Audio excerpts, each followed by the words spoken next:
मैं रुचिका अग्रवाल आज आप सभी के सामने एक कविता प्रस्तुत करने जा रही हूँ। मेरी कविता 3 पड़ाव में है। पहला जो भारत के अतीत के बारे में बताती है, दूसरा जो भारत की भूमिका बताती है और तीसरा जो भारत की आज के बारे में बताती है। मैं अपनी कविता की शुरुआत करना चाहूंगी। वीर शिवा और राणा को ये प्राणों से प्यारा था, वीर शिवा और राणा को ये प्राणों से प्यारा था। रानी लक्ष्मीबाई के सपनों का एक सितारा था। आजाद भगत अशफाक के लिए निराला था।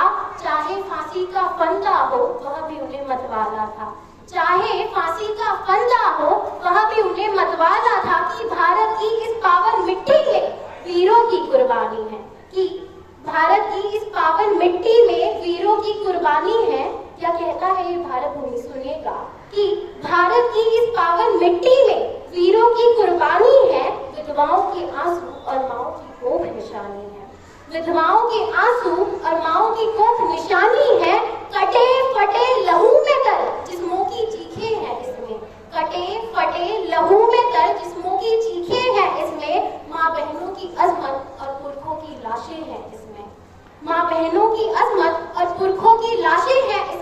कि वो लाशें अब ये बोल रही, क्या कहता है उस समय का भारत हमारे भारत से, सुनिएगा कि वो लाशें अब ये बोल रही, ये धरती सिर्फ तुम्हारी है, इसके अम्ल को बर्बाद न करिए हम सबको प्यारी है, इसके अम्ल को बर्बाद न करिए हम सबको प्यारी है। और शिव की जटाओं से निकली जो वो गंगा यहाँ पर बहती है, फिर भी भारत माता देखो कितने दुख सहती है, फिर भी भारत माता देखो कितने दुख सहती है। कि आजादी को याद करो तो आंखों से अश्क झलकते हैं, आजादी को याद करो तो आंखों से अश्क झलकते हैं। वह मंजर दिल पर आ जाए तो दिल में अंगार सुलगते हैं, वह मंजर दिल में आ जाए तो दिल में अंगार सुलगते हैं।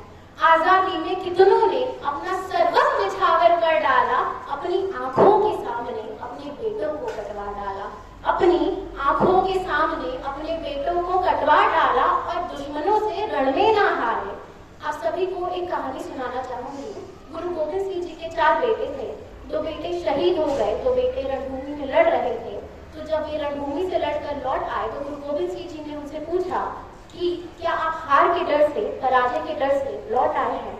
तो गुरु गोविंद सिंह जी के बेटों ने जवाब दिया, हम हारे नहीं हैं, हम डरे नहीं हैं, हमें प्यास लगी थी इसलिए हम पानी पीने आए हैं। तो गुरु गोविंद सिंह जी ने कहा कि जाओ और रणभूमि में दुश्मनों के लहू से अपनी प्यास बुझाओ। तो उस पर मैं पंक्ति रखना चाहूंगी कि दुश्मनों से रण में ना हारे, सदा लहू जलपान किया, अपने जिस्म का हर कतरा भारत माँ को दान किया।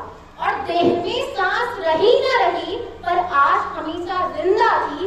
कि भारत की आजादी में हर कुर्बानी चुनिंदा थी, कि भारत की आजादी में हर कुर्बानी चुनिंदा थी। और उन वीरों की कुर्बानी का क्या कहता है ये भारत, सुनिएगा कि उन वीरों की कुर्बानी का अब कोई अपमान नहीं होगा।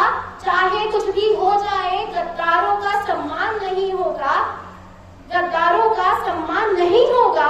और हम सब मिलकर भारत का सर्वस्व निछावर करने वाले हैं। मरते दम तक हम केवल हिंदुस्तान पर मरने वाले हैं, हिंदुस्तान पर मरने वाले हैं। एक शेर के जरिए मैं अपनी कविता समाप्त करना चाहूंगी कि मैं जब मर जाऊं तो मेरी अलग पहचान लिख देना, मैं जब मर जाऊं तो मेरी अलग पहचान लिख देना, लहू से मेरी पेशानी पर हिंदुस्तान लिख देना।